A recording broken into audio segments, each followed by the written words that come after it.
પહેલા તો આ વાંસદાની ધરતી પરથી સમગ્ર ગુજરાતના અને દેશના તમામ વંચિત સમુદાયોને અને ખાસ કરીને આદિવાસી સમાજને 9 ઓગસ્ટ વિશ્વ આદિવાસી દિવસની ખૂબ દિલથી શુભેચ્છાઓ પાઠવું છું.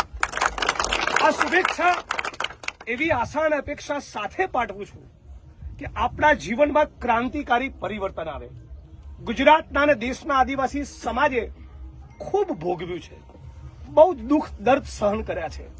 જ્યાં જુઓ ત્યાં ગુજરાતના અને દેશના જે પણ પ્રદેશમાં તમે નજર કરો, આદિવાસી તો એના જળ જમીન જંગલ ઉપર કોર્પોરેટ કંપનીઓ, ઉદ્યોગપતિઓ, બિલ્ડરો અને માફિયાઓની નજર હોય અને હોય. કોઈ પણ તમે પ્રદેશ લઈ લો, રાજસ્થાન હોય, ગુજરાત હોય, મધ્યપ્રદેશ, ઝારખંડ, છત્તીસગઢ, કોઈ પણ વિસ્તાર, ઓરિસ્સા, આ મોટા ભાગના આદિવાસી વિસ્તારોની જમીનોની નીચે એલ્યુમિનિયમ, બોક્સાઇટ એવા અરબોની કિંમતના ખનીજો રહેલા છે અને આ ખનીજો ઉદ્યોગપતિઓને જોઈએ છે અને એના માટે ઉદ્યોગપતિઓ પોતાની ચાપલૂસી કરે એવા માણસોને ધારાસભ્ય બનાવે, સંસદ સભ્ય બનાવે, મંત્રી બનાવે અને પોતાની સામેની લાઈનના બન્યા હોય તો રૂપિયાનું બંડલ મોકલીને એમને ખરીદી લે. એટલે નેતા અને અધિકારીઓ ચૂપ થઈ જાય અને પછી આ મોટી મોટી કંપની અને ઉદ્યોગપતિઓ સરકારની સાથે મિલીભગત કરી આદિવાસી સમાજના જળ જમીન જંગલને લૂંટી દે. આ જ ધંધો છેલ્લા 25-30 વર્ષથી આખા ભારતમાં અને ગુજરાતમાં આપણે જોઈએ છીએ. એની સામે આદિવાસી સમાજની માંગણી છે કે અમારા બાળકોને શિક્ષણ આપો. અમારા કપરાડાના અંદરના ગામમાં કોઈ સરકારી દવાખાનું નથી, હોય તો ડોક્ટર અને નર્સના ઠેકાણા નથી, રોડ રસ્તા નથી, પીવાનું પાણી નથી, પ્રાથમિક સુવિધાઓ નથી, અમારી સ્ત્રીઓ એનિમિક, અમારા બાળકો કુપોષિત. અહીંથી સુરત, બરોડા, રાજકોટ, અમદાવાદ, મુંબઈ 500-700 રૂપિયા માટે મોટી બિલ્ડિંગ પર ચડવાનું અને પડીને મરવાનું. આ અમારું જીવન. આમાંથી અમને મુક્તિ આપો એવો ધીરે ધીરે આદિવાસી સમાજ બોલતો થયો. એનો મને બહુ આનંદ છે. પણ આજે જ્યારે આ વિસ્તારમાં છું, સાથી આનંદભાઈ પટેલની બાજુમાં ઉભો છું, ત્યારે ખાસ કહું, આપણે બધાએ 9 ઓગસ્ટના આજના પ્રસંગે એક સંકલ્પ કરવાનો છે. પાર તાપી રિવર લિંક યોજના જે 1 લાખ આદિવાસીઓને મૂળમાંથી ઉખેડી ફેંકવાનું ષડયંત્ર છે, આ ષડયંત્રમાં ગુજરાતની ભાજપ સરકાર અને એના તાલે નાચનારા ભાજપના આદિવાસી નેતાઓને સફળ થવા દઈશું નહીં. આ સંકલ્પ આજે આપણે કરવાનો છે.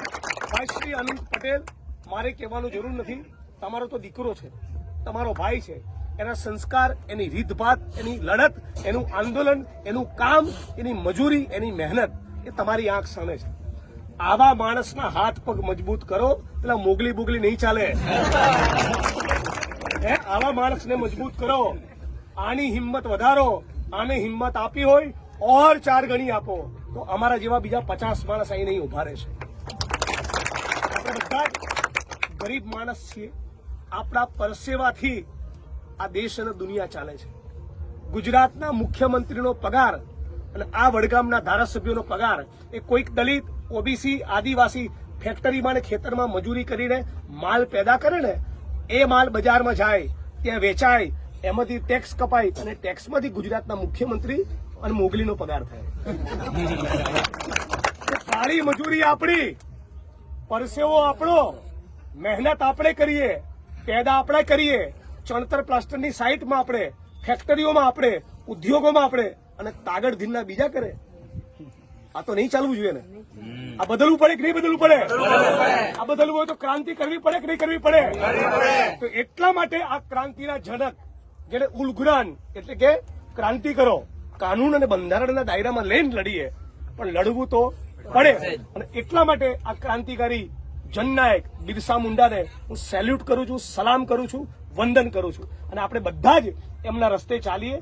પાર તાપી રિવર લિંકના પ્રોજેક્ટમાં સરકારને ઝુકાવીએ અને ઝુકાયા પછી સરકારને ફરી ઝુકાવીએ. અમને જંગલ જમીનના કાયદા પ્રમાણે આપવાની થતી 2 લાખ એકર જમીન આપો, 5મી અનુસૂચિનો લાભ આપો, પૈસાનો કાયદો અમલમાં મૂકો અને શિક્ષણ, આરોગ્ય, રોજગાર અમને પણ મળવા જોઈએ, જેથી અમારી દીકરીને દીકરો પણ એ લંડન અને અમેરિકામાં પ્રોફેસર બનવા જાય.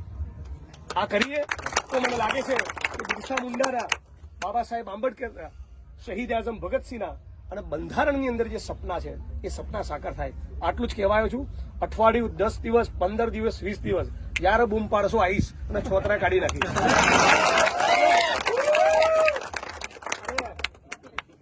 આ જોડીને ગુજરાત ઓળખી લે. આ સચિનને સહેવાગ જ છે. વસીમ અકરમના, માલકમ માર્શલના છોતરા કાઢી નાખીશું. રેડી?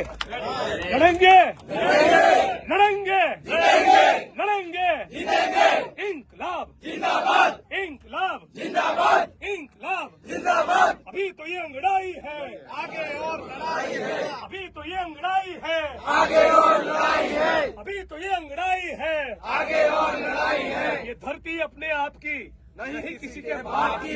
ये धरती अपने आप की नहीं किसी के बाप की. ये धरती अपने आप की नहीं किसी के बाप की. ये धरती अपने आप की नहीं किसी के बाप की.